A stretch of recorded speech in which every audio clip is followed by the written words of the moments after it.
guys, it's Kenzie back here. Welcome back to my channel, or welcome if you're new. This week I'm doing the first video in my reselling series. Woohoo! I wanted to put this video out because with times the way they are right now, I feel like a lot of people either lost their jobs or maybe got cut back hours with everything going on with COVID. So I want to put this out to share a way of how I make some money from home. And so today I'm going to be talking about the 10 tips for beginners on Poshmark. So if you guys want to learn how to get started on Poshmark, then stay tuned.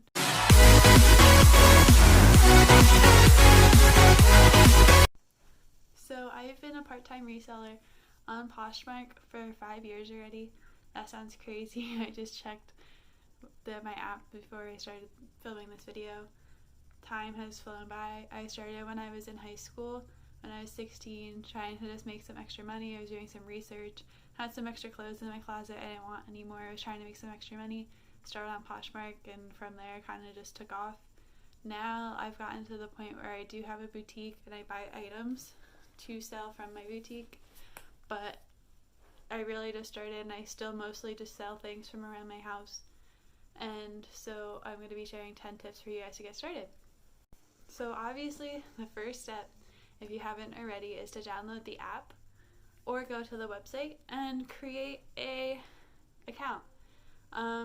If you sign up with my code, which I'll put right here, you get between $5 and $10 shopping credit for your first purchase, depending on when you sign up.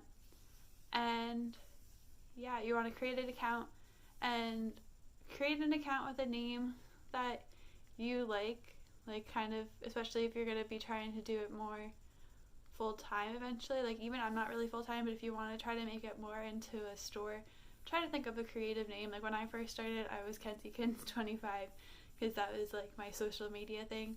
But now I recently just changed it probably about 6 months ago, and to Back on the Rack 25.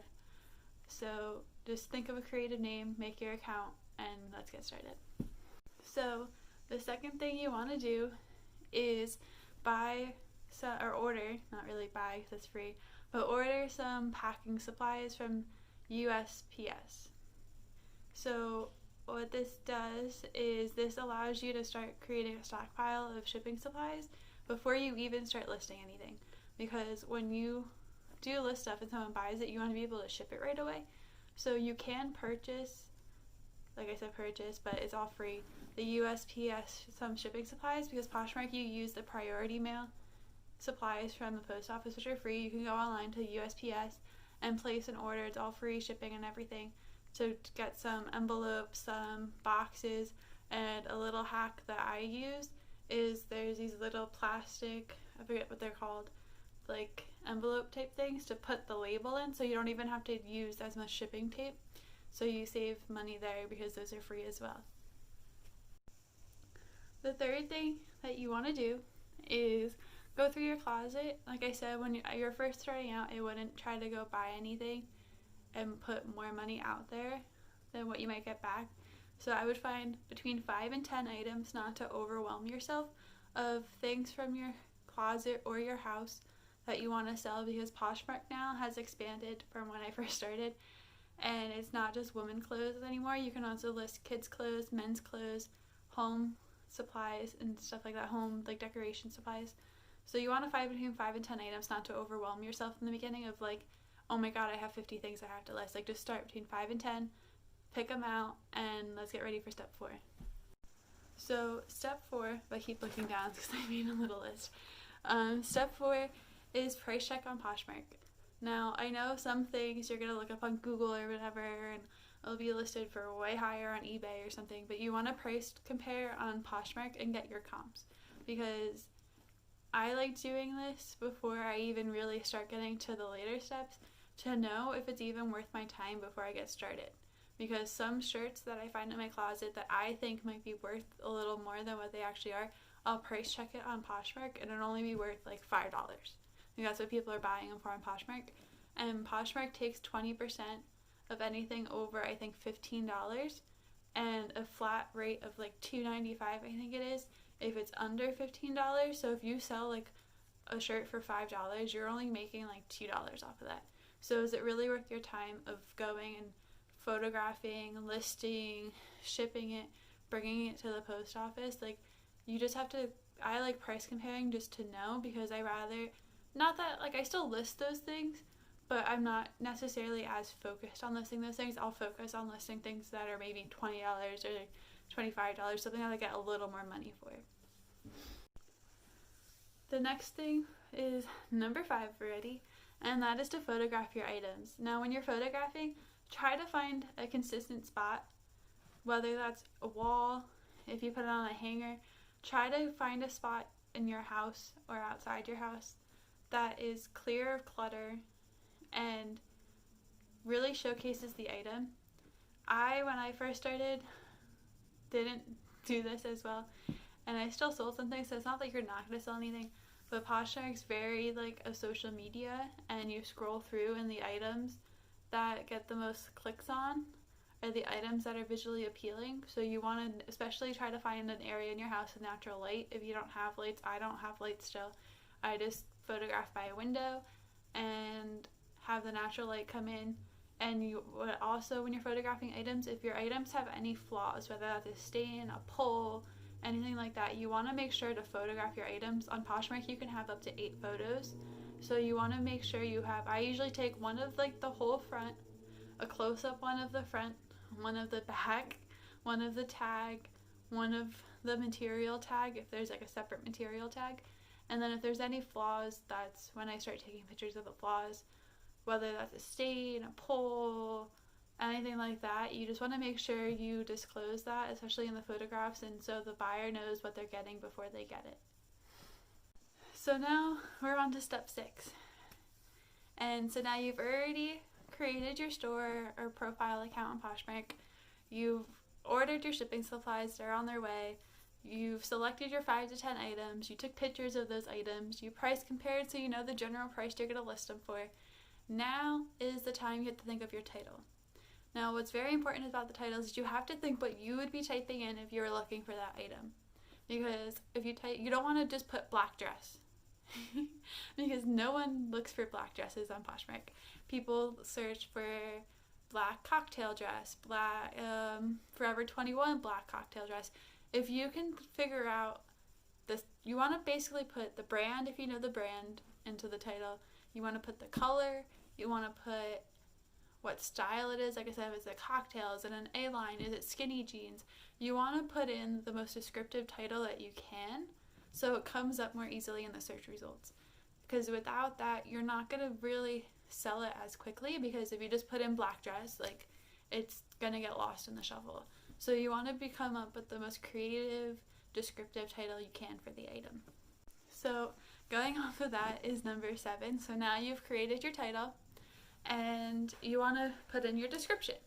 Your description, how I work my descriptions is, I usually put the title again, first line of the description, the exact title, word for word, how it is, and then I go in to describe the item. So I say what material it is, I put if it's like used, if it was thrifted, if I bought it from like a thrift store, if it's new with tags, I put any flaws, I put the size, because even though it's listed, like in the listing, I like spelling it out for my customer and putting it in the description as well, as like, this is a size medium.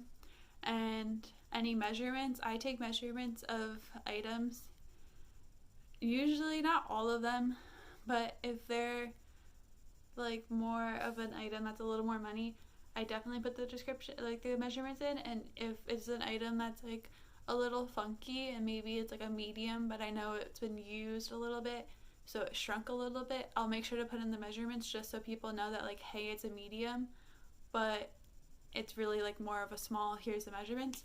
I also like putting the measurements in the description just so I don't have to go back, because people can ask you comments. So if someone's like, oh, what's the measurement on this? I don't have to dig through all my bins behind me to find that item. It's already there. Also in the description, I usually just put things like shipping time, if the price is negotiable or not. I put that it comes from a cat-friendly home, because I do have a cat. So some people, I know personally I'm allergic, but I still have a cat, but some people don't like having things come from animals, like houses with animals or stuff like that. So I list that it's like a cat friendly home, that prices are negotiable, my shipping rates, usually how far I ship, and just stuff like that. So I list that all out, and I just have that in my notes section on my phone, that part, so I can just copy and paste it right over into a listing of my couple bullet points. So you want to make sure you have the description laid out, and then going off of that, you have to fill out like the brand, the size, is it the condition, the color, all stuff like that. So next is step number 8. So now you will have to come up with the price. So you already price compared in step number 4, and so you know the general price, maybe the shirt goes between $12 and $15, but on Poshmark you have to list like the original price and the price you're going to sell it as. It kind of reminds me of Home Goods where it's like, this is the suggested price, but this is the real price. So what I usually do is, even if I don't know, say there's no comparable comps, or if it's like a new with tags type of situation. If it's new with tags, I usually always put the price, but sometimes I'll put price as 0. Like if I don't know, if like no one else is selling it yet on Poshmark or something, if I usually put the price I'm going to sell it for as what I want to sell it for. And my rule of thumb I do is I double that. So like say I have 0 as like the suggested price or whatever, like the original price. What I do is say I want to list the item for $12. Instead of putting in that 0, I put in $24 or $25. I double whatever I want to sell it for as, just because I feel like it helps in the algorithm a little bit. I can't even say that word. And also, it's more just a buyer thing. I feel like if people are like, oh look, like this used to be $25 and now I can get it for $12, they're more likely to click on your listing and possibly buy it, which I know is like bad, and it might be like, oh, you're fooling around, blah blah blah blah. But I feel like it helps in the algorithm, because Poshmark, the whole thing with Poshmark is people want to get things for between 50 and 60% off, if not even more. So if you put in that 0 instead of putting in any number, you're not getting that percentage rate on your closet. Like it's like messing around with like your average like discount. And whether instead of having that be messed around, I just put usually double in, just so I get that average still around that 50-60%. So then Poshmark kind of pushes out my closet a little more, instead of putting in 0 and then I'm trying to sell it for 15. Like that's not helping your discount at all. So now that you have all that figured out, you put it all in, you click list, and you got your first listing out. And it's great. You're probably super excited. If you might sell things right away. I've sold things within 2 hours of listing it, and it's been awesome, and I've been super happy. And I've had things sit in these bins behind me for a long time. And so don't be discouraged if things don't sell right away. Like I said, some things are going to sell right away for you, and other things you might have from when you started to right now. I've had things still sitting behind me that I probably should just get rid of at this point, from when I started till now. And so once your item's listed, it's great, it's out there. You're going to probably get likes, shares, comments, all that good stuff. But just don't get discouraged if things are sitting and not selling. Just make sure you stay positive. Make sure you keep listing things. Poshmark's awesome, and I love it, but you want to try to get more listings than not. They recommend, especially when you get started, to have between 5 and 10 listings in your closet, because the more listings you have, the more chances people are going to come to your closet, obviously, because they have more opportunities to find a listing you have and then click on your closet and go to your closet. So you want to keep building up your closet as much as possible, but at a reasonable rate too. Like don't overwhelm yourself and try to list like 100 items within 2 days. Like that's not reasonable. Like just go at your own pace, list when you can. That's what I love about Poshmark. It lets me like work from home, work with my siblings, and just work at my own pace, and I can list whenever I want, and I can do it whenever I want, and it's all from my phone. So that's what I love about it. So stay tuned for the last step 10. So like I said earlier, Poshmark is a social platform. It's not trying to be more like Instagram or something. It's not just a selling platform like other platforms I'm on, because I also reseller on Mercari, Depop, and I also have my own Instagram store, but it's more social in the fact that you have to share your listings. Excuse me. So I try to share my listings at least once a day. Ideally they tell you to try to list or share your items like 3 times a day, which I do some days, and it usually helps like a lot more in my closet, but sometimes I just get busy or forget. So if I do share my closet within those 3 times, I share them in the morning, I share like when I first wake up, I share around lunchtime, and then I share right before I go to bed. But just sharing your items in general helps boost your things, because when you share, when someone searches for that item, your item is now at the top of that search. So you want to share, I would say, like when you get started, at least once a week, maybe 2-3 times a week, if not more. Like I said, more is great, but you don't want to be like overwhelming yourself. I know one week I was trying to really like boost my Poshmark sales and was sharing constantly, and feel like I was on my phone and like very distant and disconnected from my family, and I didn't like that. So because I have a lot of items in my closet, so I felt like all day I was like scrolling and sharing, and like you don't want to be overwhelmed by this. Like I'm just trying to make this video and put this out here just so you guys know there's ways to make money right now, and even if it's a little bit of money, I feel like right now that's like a big deal. So just sharing your closet and your items is very important as well, and I feel like a lot of people don't mention that in these beginner videos, but I wanted to mention that because you don't want to just list your item and then have it sit, and like if it doesn't sell right away, you kind of like forget about it. You want to be going on and sharing, so it gets in front of more eyes, it gets in front of more people in the searches, and eventually that one set of eyes is going to love the item and buy it, and you're going to be so excited. So if you like this video, stay tuned, because there's going to be more in this reseller series. So now it's time to do the shout out of the day. So my first shout out on this channel for my shout out of the day goes to Knits and Knots, and I'll put their thing, like their handle right here. Thank you so much for supporting my channel, supporting me, liking and following me on Instagram.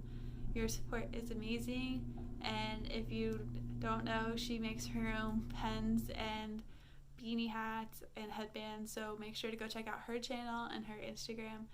But that is all for this video. I hope you guys get started. I hope you guys make some extra money. I hope you guys are staying well and safe during this crazy unknown time, and make sure if you guys like this video to give it a thumbs up. Leave any suggestions for other videos or tips or anything down in the comments, and make sure to subscribe to my channel to know when I post some new videos. That is all for this video, and I'll see you guys next Friday. Bye!